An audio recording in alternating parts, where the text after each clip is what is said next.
You never know what your friends will do, let alone your foes. I get the sense you want to act on your rage against India. Perhaps you should trust your instincts this time, Asilas. And I'm not offering you anything, just for the record. Of course not. Why would you? Your disdain for India and their people is painfully obvious. You think I care one way or another about them? I get it. You think it's because they worship Krishna, Shiva, and Buddha. They were never any real threat to me. Anyone who promotes love is a threat to you. Fine. Pretend this whole sequestering of your dear friend Quentin Capone is just a diplomatic hijacking. You know, the more powerful you become, the more foolish you behave. What do you care what happens to Capone? I don't care what happens to him. I don't care about any of the fools you have on your high council. I don't care what happens to India either. And I especially don't care what happens to you, Asilas. Then why come to me? Why bother with these stupid head games of yours? You know I will never yield, and I will never take your advice on anything. I will never care what you say or do or anything. I come to you because you want me to. Whether you will admit it to yourself or not, I have been at your side every step of the way. You may pray and believe God is protecting you, but perhaps you are willfully blind to the reality it is me that has been your protector. And now that the world is at your feet, now that you are at the edge of world domination, you pretend I have no hand whatsoever in your ascension here. You owe me, Asilas. I don't owe you anything, devil. I am at the edge of the world because you failed in keeping the balance here. You allowed those monsters to spoil the garden, ravage men, women, and children, defile humanity, and now the Creator has come to right this abomination you've allowed under your watch. That's why I'm here, indirectly because of you. You have fallen so far from grace, the fiery pits of your own hell isn't a woeful enough punishment for you. Be gone, devil, for soon you will face our master.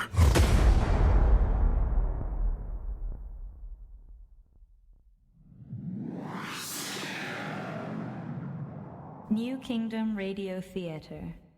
Hi, this is Amara from the Always Podcast.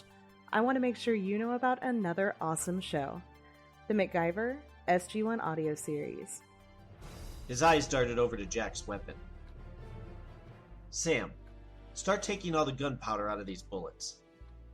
He stunned Jack by taking the gun from his hands, and with one swift motion released the clip, discharging the bullets in the chamber before handing the empty gun back to the general.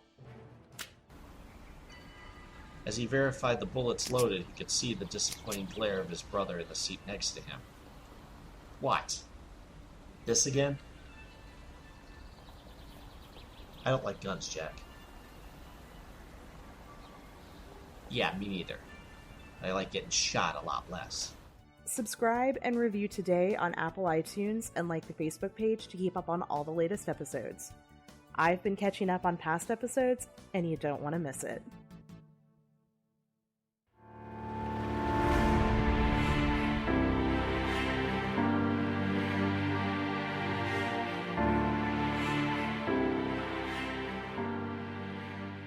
Members of India's parliament, under the direction of the Prime Minister and President of the country, arrested Quentin Capone before the transfer of power to America could be completed. King Asilas attempted to negotiate with Capone's captors for his release, but they wanted safe passage out of the country with a vast amount of wealth to take with them.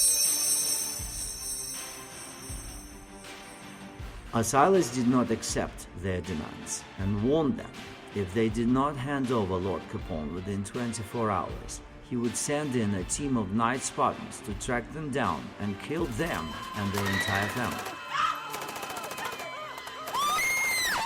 The President and Prime Minister thought Asilas was bluffing and let 24 hours lapse. At the 25th hour, Asilas streamed a live video to Capone's captors.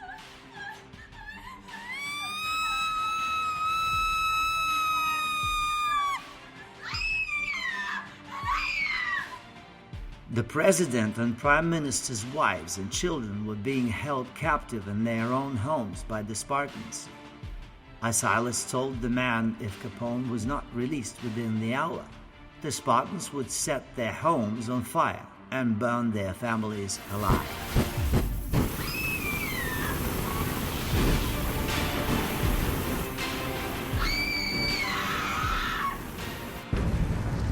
As the clock approached 59 minutes, Capone had still not been released. Asilas told the Spartans to wait 60 seconds before setting their houses ablaze. 20 seconds ticked, and still no word from Capone. 45 seconds, and nothing. Then, with just 5 seconds left, the phone rang. It was Lord Capone. The Spartans were told to stand down until Lord Capone was safely returned to the capital. Asilas ordered the Spartans to bring no further harm to the families.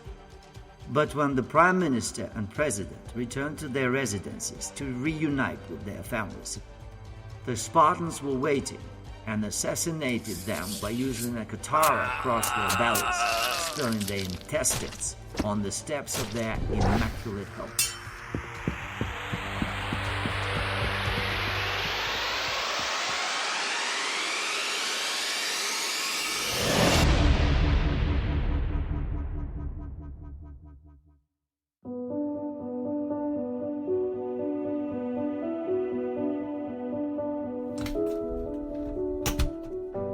Sir, it appears the transfer of power in India is back on track. I have to say, they're a tough people and likely will try to organize a revolt at some point.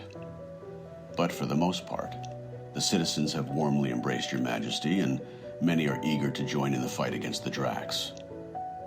I get the impression many in that country were already aware of the Drax's influence. Indeed. The Drax have been called many things throughout the centuries. India's ancient past spoke of the Naga race. But since they can be shapeshifters, there's no telling how far of a reach these monsters have had. What do you think will be their next move? The elitists in India will try to make an alliance with the Drax, or their surrogates in the monster group. Your Majesty, we are receiving reports from our naval ships approaching India's coast of some strange disturbances. Their navigation instruments are malfunctioning. How many ships are affected? All of the ships in Lakshadweep between Kochi and Mumbai, sir. It appears they have lost control of their ships and the nuclear warheads are being armed. What? Command, initiate Code Cypress and patch me through to Lord Jeremy Oreb. Oreb, we have a soup sandwich in the Lakshadweep. 21 ships gone for Ghazi. I'm sending Gabriel to you now. Ready 2 Night Spartans with their fitted trishels. If the ships have been commandeered by enemies, your orders are to sink them before they launch any missiles. What is Code Cypress? I'm not familiar with that order. We regroup our military brass in Yemen and only keep our expendables in India. Sir, was I expendable? Are you gonna get sentimental on me right now, Quentin? In case you weren't aware, we're on the fringe of controlling the entire world. Look, I wasn't gonna let them get you. I was ready to torch whole families alive to get you back. Sir, the Night Spartans are ready to dispatch. Where's Gabriel? Wow, that was fast. He was signaled. I will signal him again. Your Majesty, I know the moment is tense. Take a deep breath. We can handle this. We always do. Your Majesty, Gabriel and the Night Spartans have been dispatched. They are now on the American aircraft carrier GR Ford. Well, that ship is a relic. Yeah, but she's a beauty. Command, can you patch me through to the Night Spartan on the GR Ford? Your Majesty, this is Spartan Lawson. The Trishul has been initiated here, but whatever is controlling the ship is bypassing the frequencies. I suppose the crew is affected, Spartan Lawson? Negative, my king. Lord Oreb calibrated this Trishul to not lift the fog. Can you change the setting in order to lift the fog and see if that blocks whatever is controlling the ship? Yes, but you know the crew will be affected, sir. If you regain control of the ship, we'll deal with the crew later. Initiate it now. Sir, won't this create chaos? We may gain control of the ship, but if the crew is out of whack... We'll worry about that later, I said.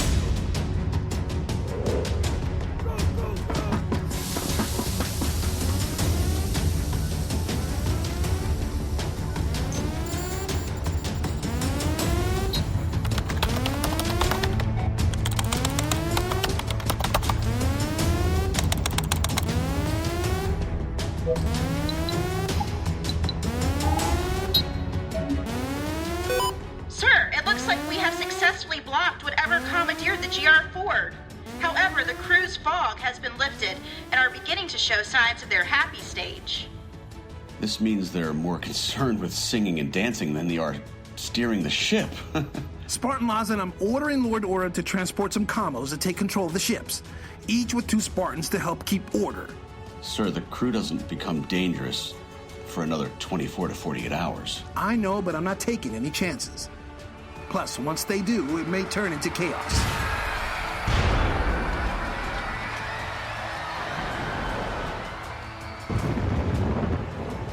The commos will render all nukes dysfunctional, and all computerized weapons will only be accessible with a sequence of codes. So no hijackers will be able to use our own weapons against us.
The drama with the ships off India's coast made Asilas paranoid about all computerized weapons.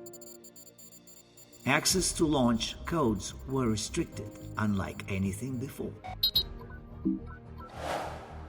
Gradually, Asilas was able to regain control of the ships, and the disaster at sea was avoided. Shortly after, India finally came under American control.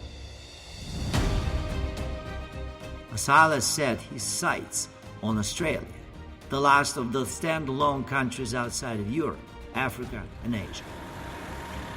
Australia's Prime Minister had paid very close attention to the actions India took in their initial resistance to King Asilas. The Aussies clearly had a trick up their sleeves, and Asilas was very cautious in proceeding with the invasion.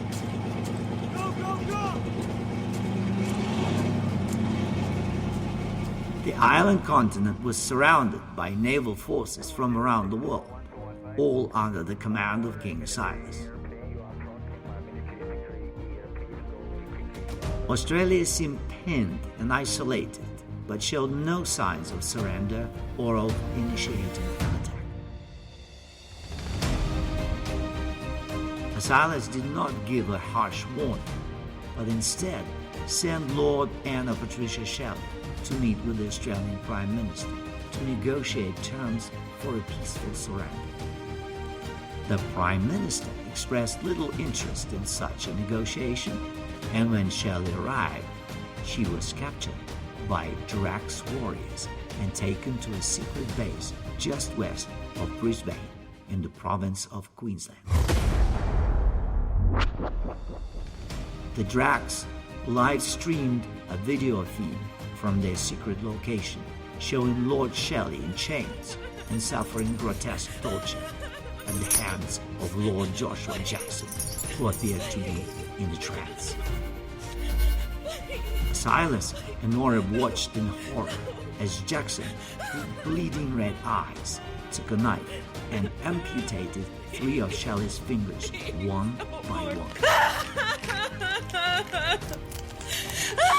Hearing her screams of agony, Asilas responded. You may cut her flesh, you vicious monsters, but you will never touch her soul. The Drax commander replied. She doesn't even believe in a soul, you fool. She has no love or faith in God. Her flesh is all she knows and all she loves, so this is her hell. Watch us feast as she screams for mercy.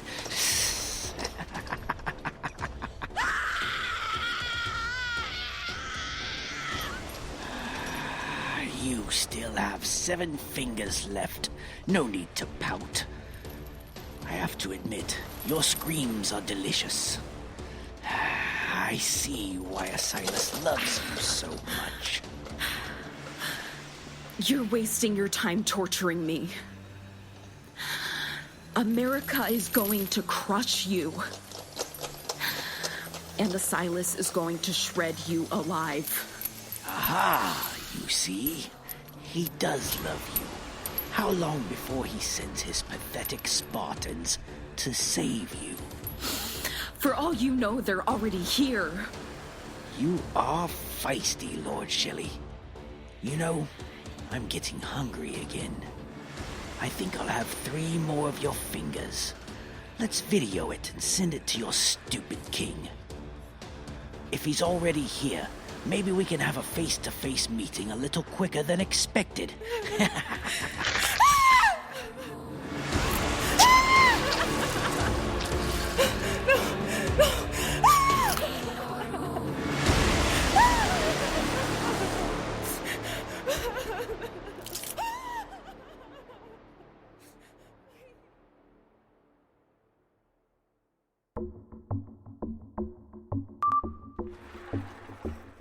Sir, another video has come in from the Drax base in Australia. It shows the amputation of Lord Shelley's... Don't say any more, Lord Oreb.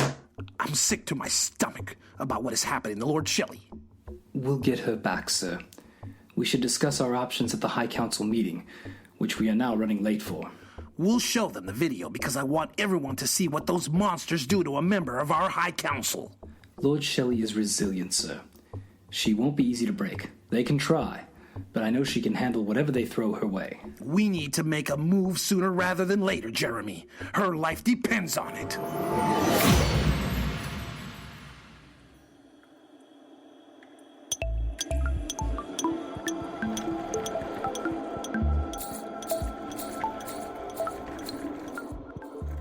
Sir, the Australian forces are no match for ours.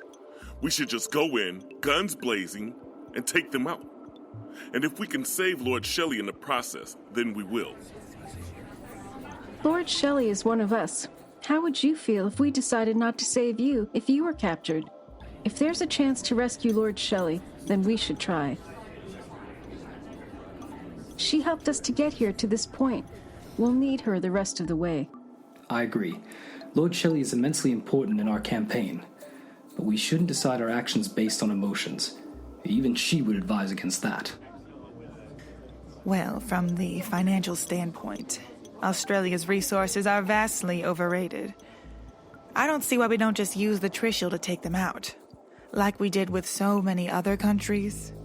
Why do we need a full invasion anyway? The Drax are there, Lord Banks. It's likely they want us to bring the Trishul and the Spartans. This whole thing could be a giant trap. If we're going to save Lord Shelley, it will have to be a covert operation. Extraction is too risky, Your Majesty. I agree with Oreb and Richards.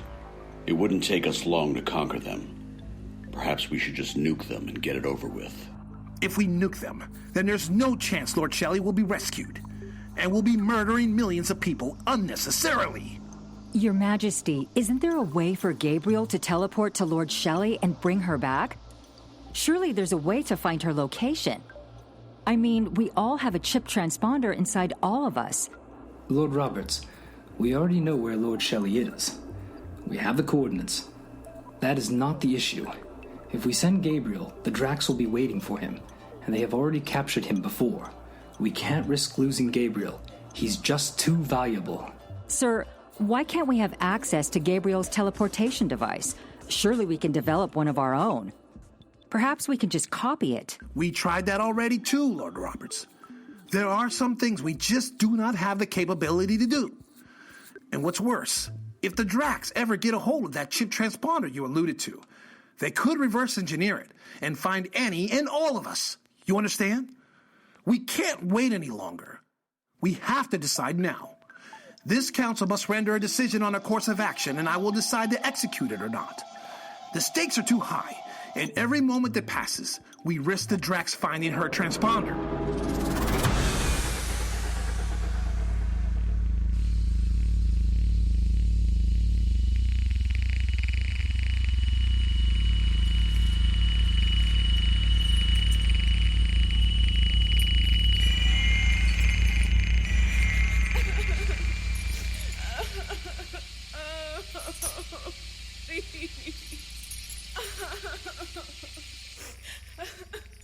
I guess the rescue party isn't coming for you after all, Lord Shelley. Looks like we'll get to play a little longer. Which is fine by me. I like the way you scream. Ugh, your kind is an abomination. And yours isn't? I am treating you far better than you treat your farm animals, Lord Shelley. The way humans treat each other, the environment, the oceans, you are the abomination. At least the world we come from was destroyed by natural forces. We didn't pollute ourselves to death like humans love to do. You live in filth. You behave like rats. You're judgmental of each other. You murder, steal, lie, cheat, and destroy each other without a conscience. And yet, you look at us and call us monsters. And I suppose you want a special ribbon or trophy for all the great work you do. No, hearing your screams is reward enough. Now, Lord Shelley, I can make your pain stop if you just tell me all the things I need to know. The only thing you need to know is where to find the shower and a toothbrush, you smelly, disgusting, hideous gargoyle. No, insulting me will only make me enjoy this more. But rest assured, the feeling is mutual.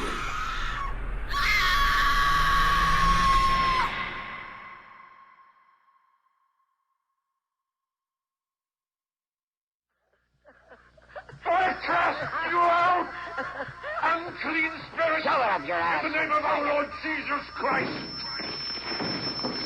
It is he who commands you!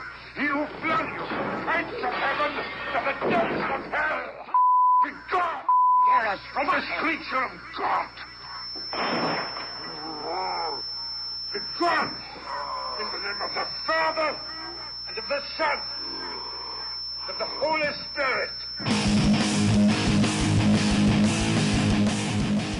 You've been listening to The Rise of King Asilas, Episode 25, Captured. Starring J.V. Torres as King Asilas and Bias, Stephen Fisher as Lord Jeremy Oren, Shane Meister as Lord Anna Patricia Shelley, Madeline Goshern as Lord Vanessa Banks, John Dobie as Lord Quentin Capone, Austin Beach as Russell, Victor Mapp as Lord Andrew Richards, Elena Middleton as Lord Mary Ruth, Dana Condisco as Spartan Lawson, Angeli Fitch as Lord Tracy Roberts, Megan White as Command Operator, and narrated by Sergei Brezhnikov. This episode features the song On We Sail by Forming the Void. Download the music of Forming the Void on Bandcamp.com and iTunes today. Other contributions by Raphael Crux, Kevin McLeod, Lee Rosevere, SBJ, Bover, Free to Use Sound, freesound.org, and Audio Jungle. For more information about the cast, the music, or this production, please visit us at www.theriseofkingasilas.com. And now, a word from our podcast friends. 5, 4, 3, 2,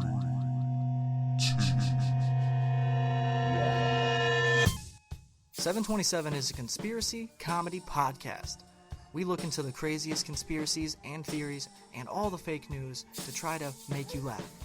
Every episode, we look into 2 worldwide conspiracies from a comical perspective, as well as the episodes where we make up our own conspiracies from a comical perspective.